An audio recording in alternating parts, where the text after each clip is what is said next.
Let's go next to Thomas from Canada. Thomas from Canada, what's going on today? We've heard from Thomas before. Uh, hi, David. Is this? Am I online? Am I You're on? on. You're on right now, literally. Okay, great. So I called again because I was wondering. I was wondering what you thought, and I've noticed that you've brought this up, and I say this respectfully because I really do enjoy your show. Please. This notion of the American dream.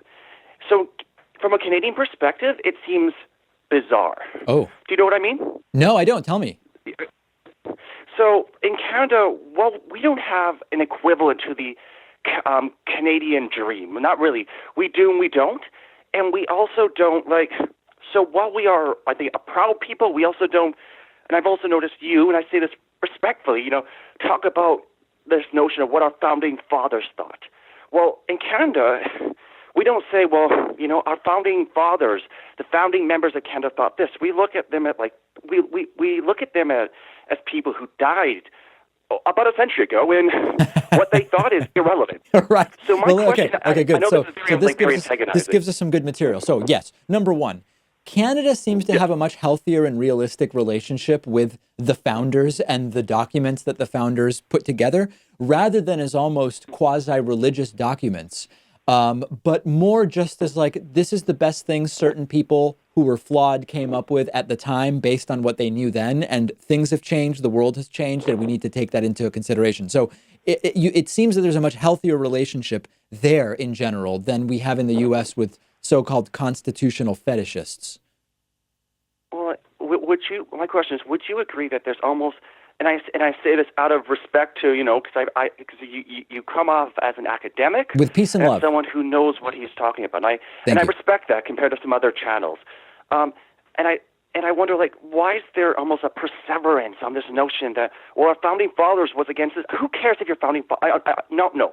How do I say it? Better yet, is it relevant in 2019 if your founding fathers were racist? Who cares? They've been dead for 2 centuries. Right. Isn't it so much more now? Like, I worry these are talking points that say Democrats and Republicans and God knows everyone else in the middle and left and right say. Well, But yeah, no, you're completely why right. is it even These are common? talking points that are meant to defend a particular political view, and Yeah. conservatism in general wants to keep things the way they were for the sake of keeping them the way they were. I mean, these are, of course, generalizations, but the idea Of course. of progress is to change things for the better based on what we know now and learning from the lessons of history.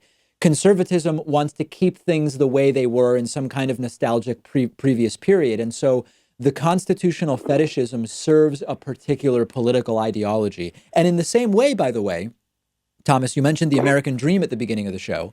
The idea Yes, of yes, the yes. of the American dream at the beginning of the call, the idea of the American dream also supports a particular set of ideas and actions which prop up industry and the status quo. The American dream, which includes, for example, home ownership and having 2 cars even if you can't afford them, which What? funds big You know. corporations and interest-bearing loans. It all has to be interpreted in that context, I think. Well, and my question, and I've even noticed this on the Young Turks, and I think and even other channels. David Cedar, I believe, and my question is, why is it like the American dream is obviously a falsehood? Obviously, I mean it's there to support capitalistic, socioeconomic ideas. Mhm. Why? I mean, I don't. It's if we all could become millionaires, then there'd be no meaning in being a millionaire any longer. I mean, logically so. If everyone was given the same amount of money today, well, then we'd have a new system. Then, it's a very, like, from a Canadian perspective, and I say this out of respect, when I hear this notion the Founding Fathers constantly brought up, so with gun laws, for instance, Yes. it's bizarre from a Canadian perspective, and I say this respectfully so, it is a bizarre, weird notion to see, well, yes, 2 centuries ago, I can't imagine they thought AK-47s would be a thing one day. Maybe they did, maybe Completely they agree don't. with you, Thomas. I don't know. Absolutely a point well made, and one I've made in the past. A pleasure to hear from you, and I'm going to try to get to some other callers, okay? A pleasure to talk to you again. All Thanks. right, very Goodbye. good. Thomas from Canada. Thomas from Canada.